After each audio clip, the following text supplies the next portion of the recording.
All right, what's up, YouTube? This is part 2 as we recap the tactical games competition that I competed in last weekend. And inevitably, when we talk about these types of competitions, especially something called the tactical games, the biggest question that I get is, well, how does it stack up or compare to tactical shooting or combat shooting? Is it tactical, essentially?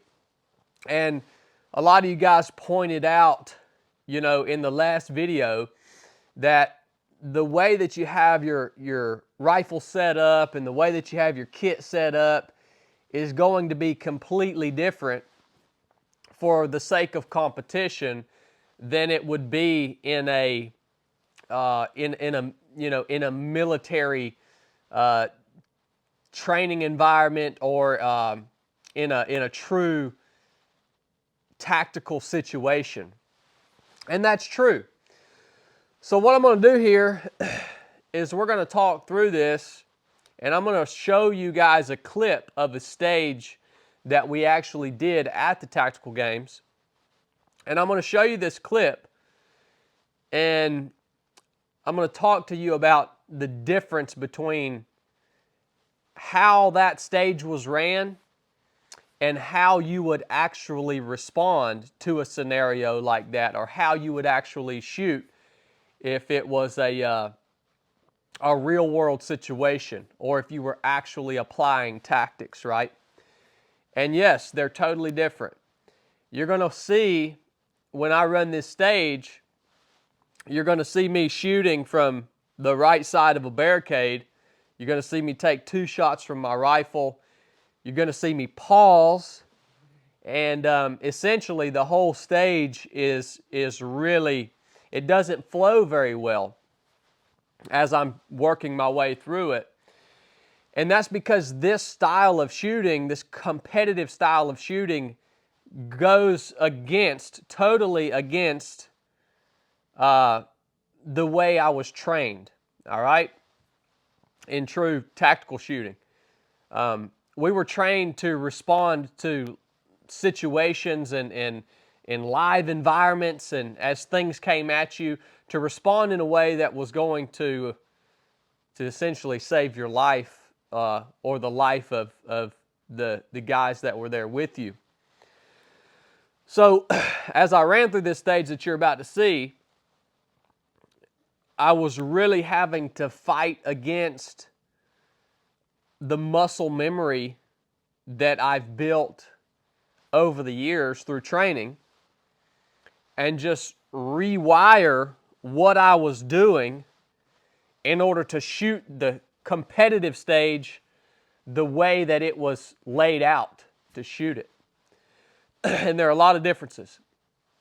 So I'll roll the clip right here, and then we'll talk about those differences specifically.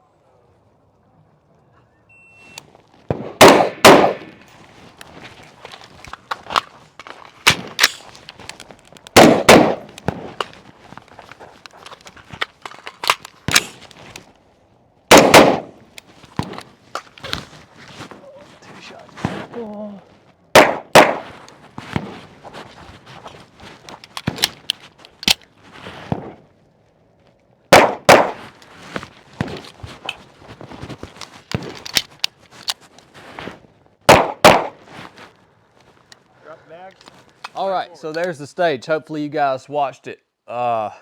Is this freaking pollen killing any of you guys, man?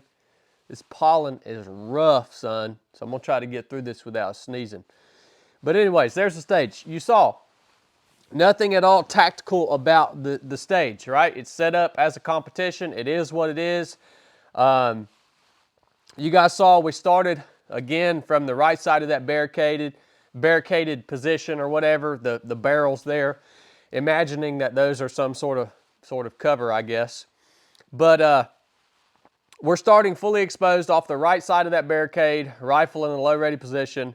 Buzzer goes off, come up, take 2 shots. You guys saw me take a pause right there.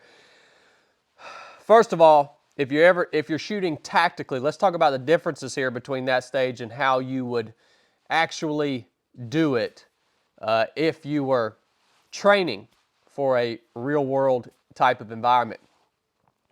You're never going to start fully exposed off the edge of a piece of cover or a barricaded position, right? From the low rated position.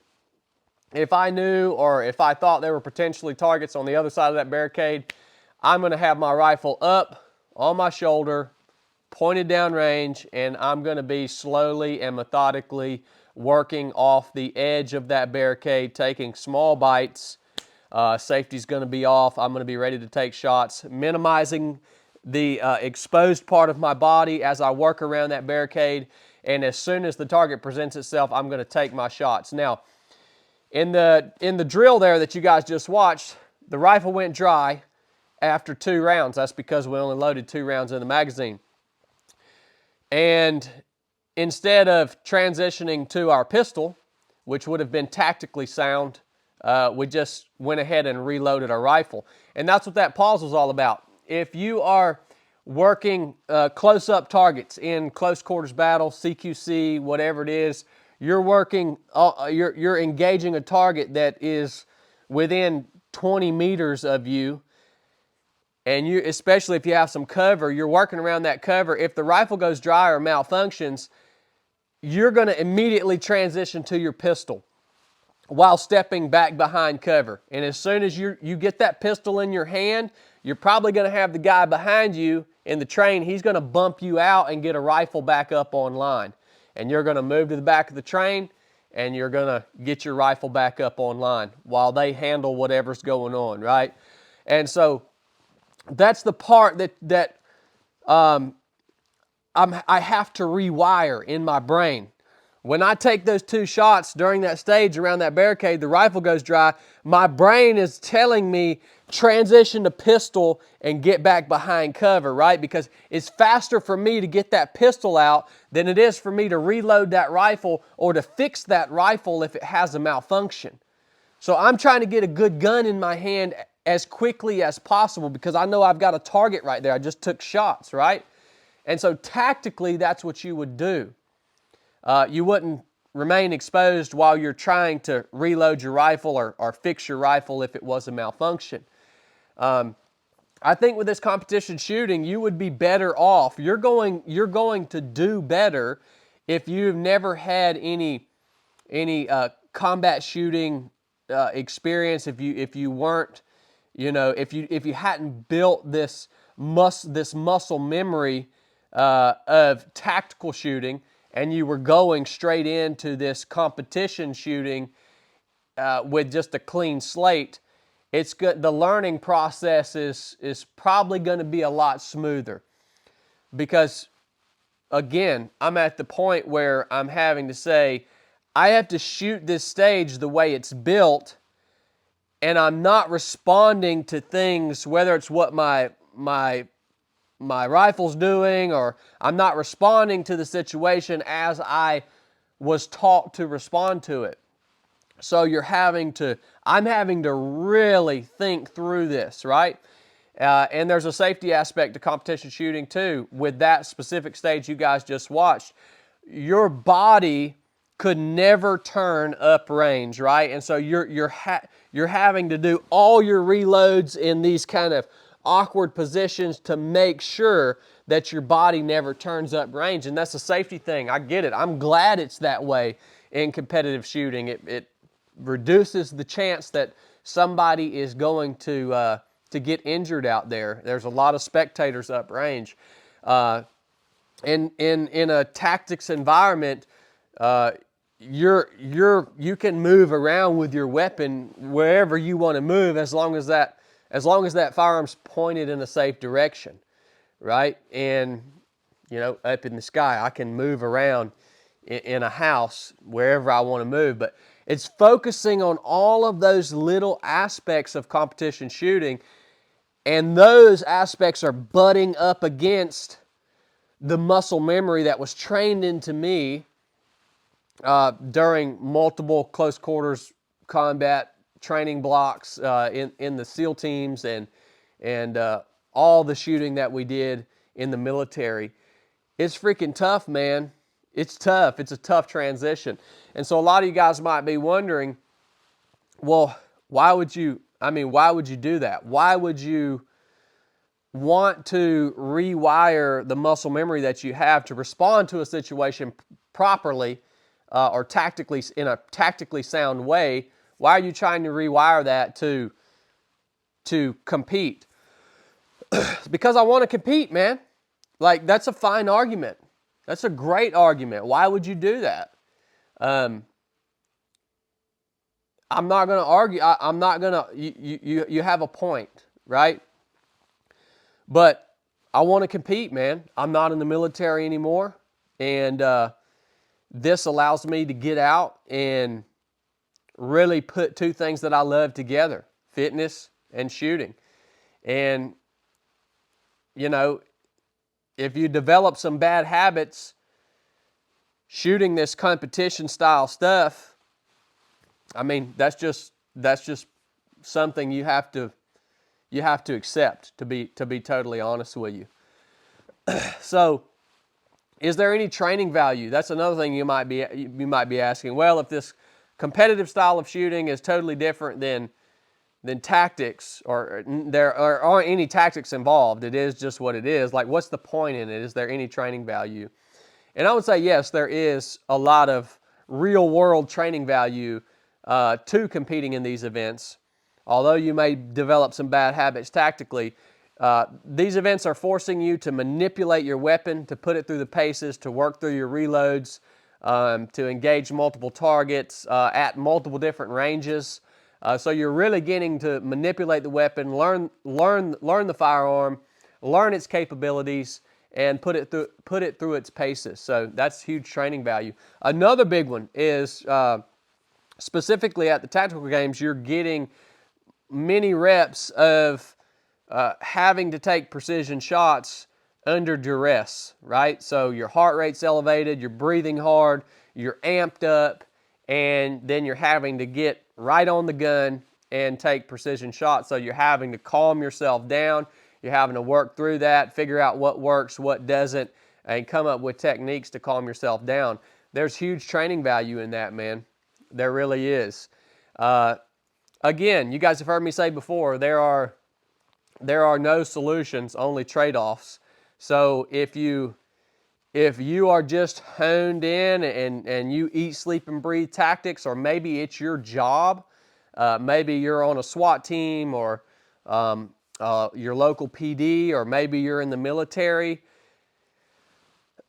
if you can delineate the two different styles of shooting in your brain, and you can say, okay, I'm in this environment, so I'm going to shoot this way, or I'm in this real world environment, so now I'm going to shoot this way, well, then you're probably good to go. But if that's your job, again, SWAT team, military, whatever, it could potentially be detrimental for you to shoot competitively, because it is just such a different world, and the movements and the mechanics of it are so much different than what you're going to do in order to be tactically sound in a real world environment. So it's something to think about. Again, for me, I'm good with it. I loved the competition. It gives me something new to train for. I have to train in a totally different manner. And again, I'm having to kind of rewire some things in my brain in order to move quickly and efficiently with the style of shooting that has to be performed in this competition environment versus a tactically sound environment. So I just wanted to clear that up for you guys. If any of you guys are thinking about shooting competitively, just understand it's two different worlds, man. Even your gear setup is going to be completely different, right? It's going to be completely different. And if you want to compete, that's just something that you're going to have to get over, and you're going to have to deal with it. So love you guys. I hope you enjoyed this. I hope that maybe cleared up a question that was in your mind. Are the tactical games tactical? No. Is there training value? Yes. Are they tactical? No. Did they misname the event? No, they didn't misname it. The name's perfect. They should have called it the tactical games. What else are they gonna freaking call it? The competition shooting games? Like, it's a good name. We should all be smart enough and to realize it is what it is, right? So, again, thanks for watching. I love you guys. I'll talk to you soon. The next video, we'll talk about kit and how it was different in terms of setup for competition versus the more, tactical training environment. All right, enough said.